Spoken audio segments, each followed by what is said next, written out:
Hello दोस्तों, मेरा नाम है आरव सिंह और आप सभी देख रहे हैं हॉरर रेडियो। तो दोस्तों, आज की कहानी है लटकती हुई लाश का श्राप। तो दोस्तों, इस कहानी में बने रहें और यह बहुत ही डरावनी भूतिया कहानी है। और अपने इस चैनल को सब्सक्राइब करना आप बिल्कुल से ना भूलें और बेल आइकन की बटन दबाना भी आप बिल्कुल मत भूलिएगा।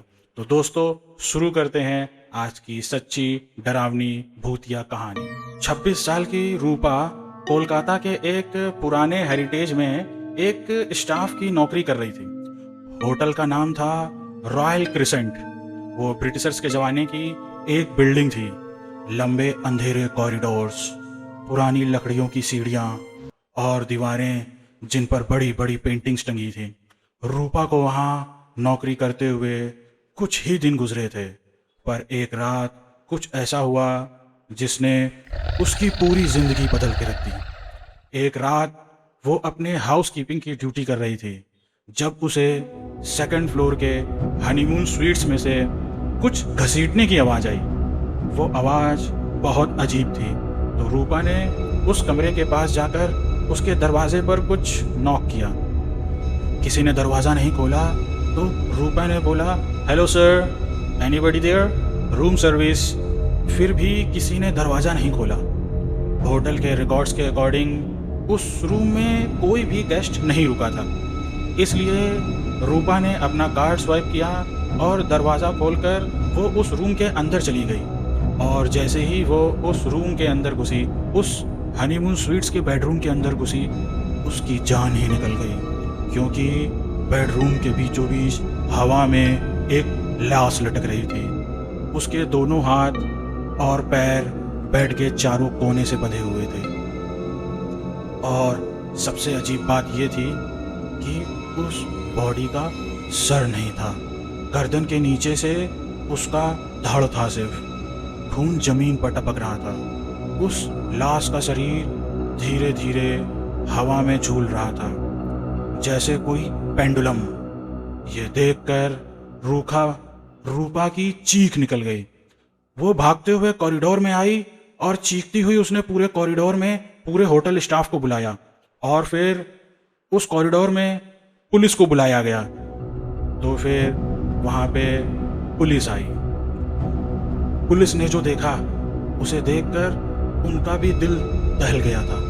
उन्होंने इस केस से जुड़ी अपनी इन्वेस्टिगेशन शुरू कर दी थी। वहीं रूपा इस घटना के बाद बहुत डिस्टर्ब रहने लगी। उसके साथ अजीबोगरीब चीज़ें होना शुरू हो गई। सबसे पहली घटना उसी रात हुई। रूपा अपने स्टाफ क्वार्टर्स में सो रही थी जब अचानक से रात के 3 बजे उसकी आँख खुल गई। उसे लगा कि जैसे उसके कमरे के बाहर कॉरिडोर में कोई कुछ घसीट रहा हो।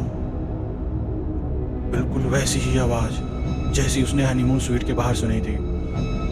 पहले तो उसने उसे इग्नोर करने की कोशिश की, लेकिन आवाज़ धीरे धीरे उसके दरवाजे के पास आके रुकी। फिर 3 जोर के नॉक्स हुए, ठक ठक ठक। रूपा का गला सूख गया।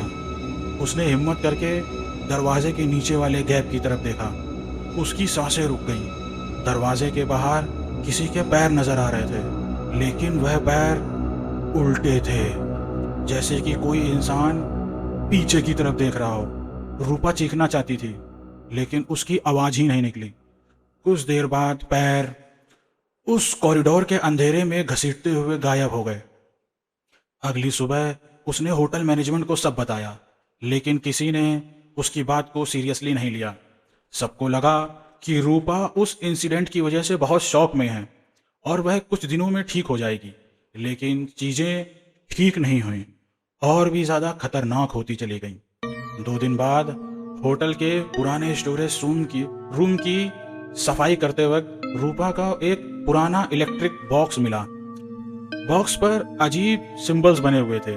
बीच में एक कॉलम था, उसमें एक अजीब सी आंख और चारों तरफ हाथों के निशान। उसने वो बॉक्स खोला।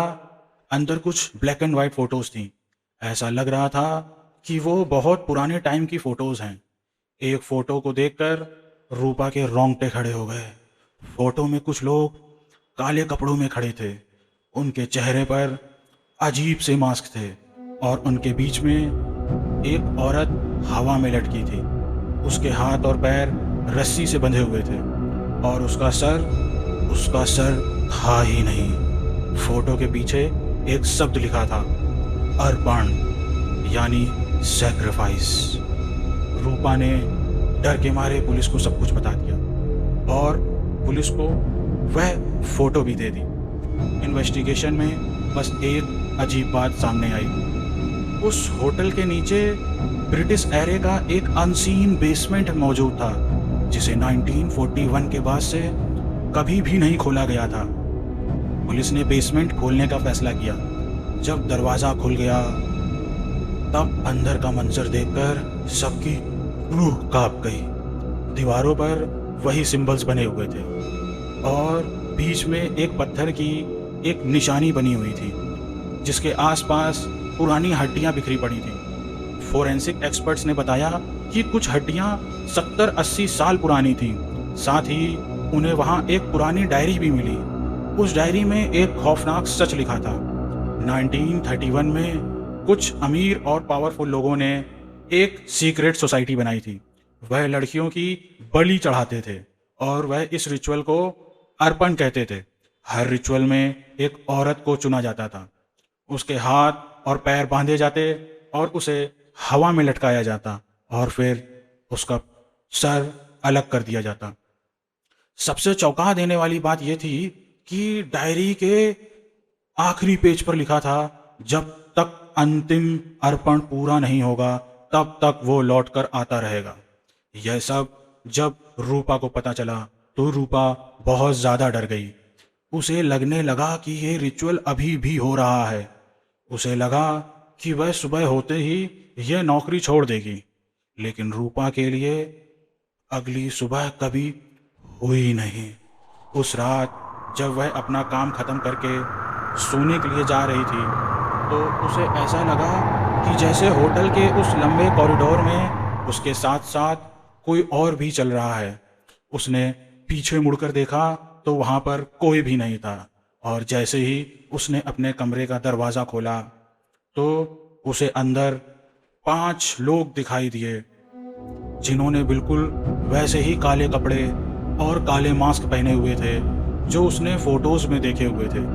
उसमें से हर एक के हाथ में एक कटा हुआ औरत का सर था जो कि सड़ चुका था। जैसे ही रूपा ने ये सब देखा उसकी चीख निकल गई और वह रूम के बाहर भागी और ऐसा लग रहा था कि जैसे वो पूरे होटल में अकेली हो, कोई भी उसकी मदद करने के लिए वहाँ पे मौजूद नहीं था। और वह काले मास्क वाले लोगों ने रूपा को घेर लिया और तब वह होटल के एक खाली रूम में घुस गई और उसने किसी तरह उस रूम को अंदर से बंद किया और उसके पास अपना फ़ोन था। उसने तुरंत ही पुलिस को फ़ोन किया और उसने सब कुछ बताया। पुलिस ने कहा कि वो वहाँ फ़ौरन आ रहे हैं और जैसे ही रूपा ने फ़ोन रखा उसे रियलाइज़ हुआ कि वह उसी हनीमून स्वीट में है जहाँ उसने पहला मर्डर देखा था। पुलिस उस होटल पहुंची, लेकिन तब तक बहुत देर हो चुकी थी। उस होटल के हनीमून स्वीट का दरवाज़ा अंदर से लॉक था।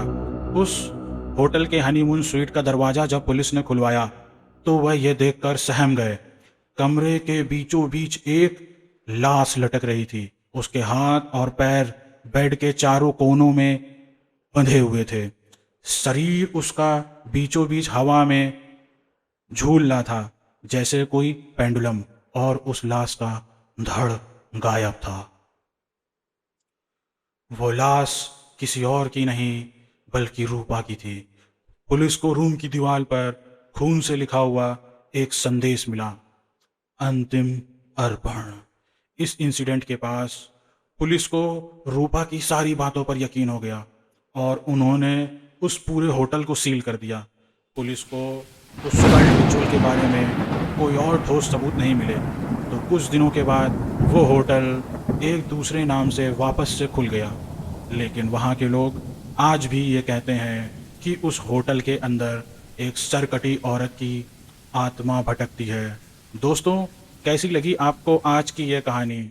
और आपको अगर ऐसी ही डार्क साइकोलॉजिकल थ्रिलर पसंद है जहां सीरियल किलर्स और कल्ट रिचुअल्स होते हैं, तो हमारे इस चैनल को ज़रूर से सब्सक्राइब कर लें और बेल आइकन की बटन दबाना बिल्कुल भी ना भूलें। मैं आपके लिए हर रोज़ ऐसे ही नई नई सच्ची भूत या डरावनी कहानी लेकर आता रहूँगा।